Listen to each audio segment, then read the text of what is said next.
Ben stopped sleeping at 2:17 a.m. because every night at exactly that time, something inside the walls answered him before he even spoke. Not whispers, not footsteps. A voice that knew his name and told him he had been left behind.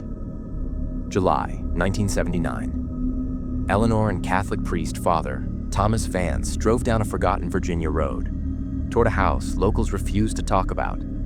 The mailbox read only one word: hollow.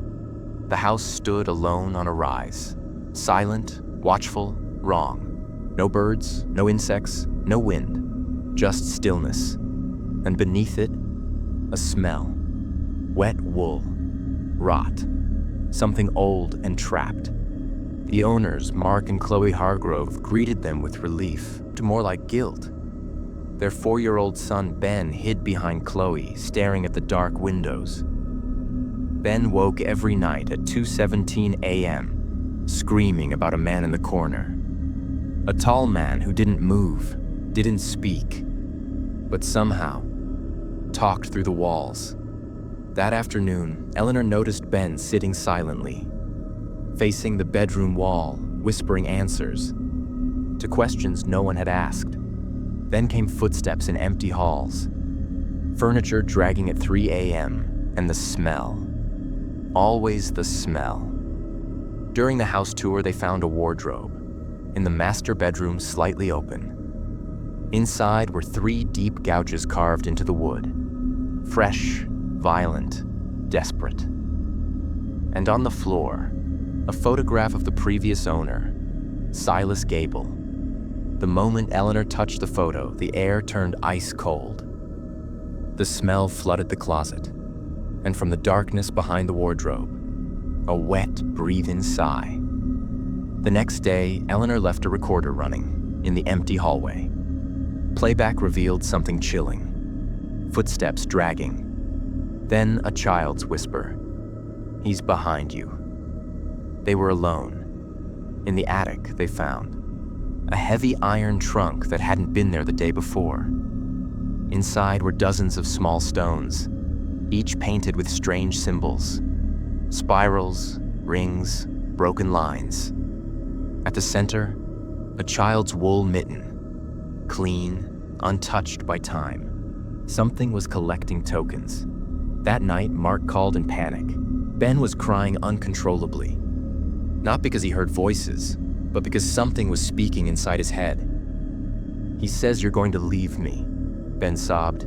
"He says everyone does." On Ben's bedroom wall were childish drawings, families, sons, stick figures, and one new drawing. A tall, thin figure in the corner. Next to it, a spiral symbol. Eleanor asked Chloe about it. Chloe hesitated, then admitted she used to hear the same whisper as a child. But it stopped the night her brother disappeared. Eventually, Chloe broke. Her grandmother had warned her never to return to this house because her family once lived here. And one night, her great-uncle vanished. Chloe removed a necklace from beneath her shirt, a spiral pendant. Ben wasn't chosen randomly. He was chosen by blood. Research revealed a disturbing truth. The house wasn't haunted. It was a prison. Something ancient lived inside the structure itself. A parasite feeding on abandonment. It targeted children first, spoke through memories, used fear as a bridge, and it couldn't leave without a vessel. Ben was the key. At 3 a.m., Eleanor and Thomas returned to the attic. The stones were arranged in a spiral pattern. A sigil. A doorway. As Thomas began prayers, the temperature dropped violently. The candle died, and from the attic stairs, a shape appeared. Not a person, a hole in reality shaped like one. The smell of rot became suffocating.